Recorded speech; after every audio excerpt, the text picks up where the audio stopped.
નમસ્કાર, આપ જોઈ રહ્યા છો ઓસ્કાર ગુજરાતી ન્યૂઝ. હું છું ભાવના ચૌહાણ. આજના મહત્વના સમાચાર. પાટણ જિલ્લાના રાધનપુર શહેરમાં માત્ર 1 ઇંચ વરસાદે જ સમગ્ર શહેરની વ્યવસ્થાની પોલ ખોલી નાખી છે.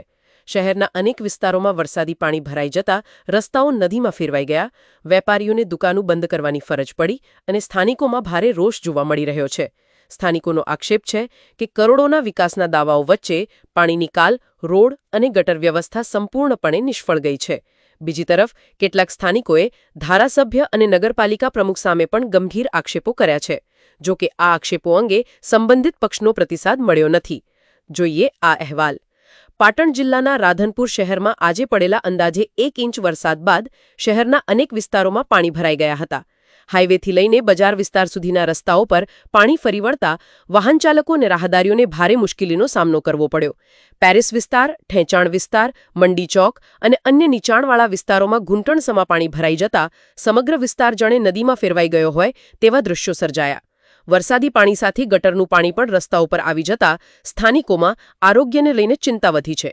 સ્થાનિકોના જણાવ્યા મુજબ શહેરમાં વર્ષોથી પાણી નિકાલની પૂરતી વ્યવસ્થા નથી.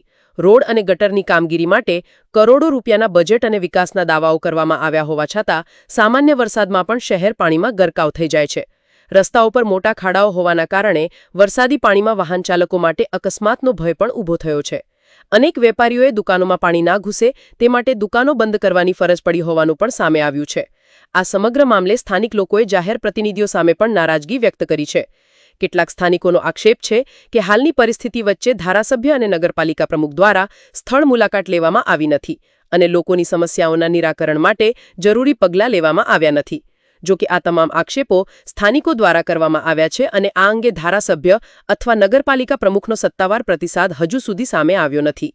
સ્થાનિકોની માંગ છે કે તાત્કાલિક અસરથી વરસાદી પાણીના નિકાલની વ્યવસ્થા સુધારવામાં આવે, રોડનું સમારકામ કરવામાં આવે અને ગટર સફાઈનું અભિયાન હાથ ધરવામાં આવે, જેથી આગામી વરસાદ દરમિયાન લોકોને આવી મુશ્કેલીઓનો સામનો ના કરવો પડે.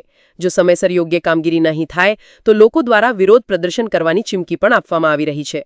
રાધનપુરમાં માત્ર 1 ઇંચ વરસાદ બાદ સર્જાયેલી આ સ્થિતિએ શહેરની મૂળભૂત સુવિધાઓ અંગે અનેક સવાલો ઊભા કર્યા છે. હવે જોવાનું એ રહેશે કે સ્થાનિક તંત્ર અને જવાબદાર અધિકારીઓ આ સમસ્યાના કાયમી ઉકેલ માટે કેટલા ઝડપથી પગલાં ભરે છે. કેમેરામેન મહેશ એસ સોની, રિપોર્ટર રોહિત કે મહેતા, ઓસ્કાર ગુજરાતી ન્યૂઝ, રાધનપુર, પાટણ.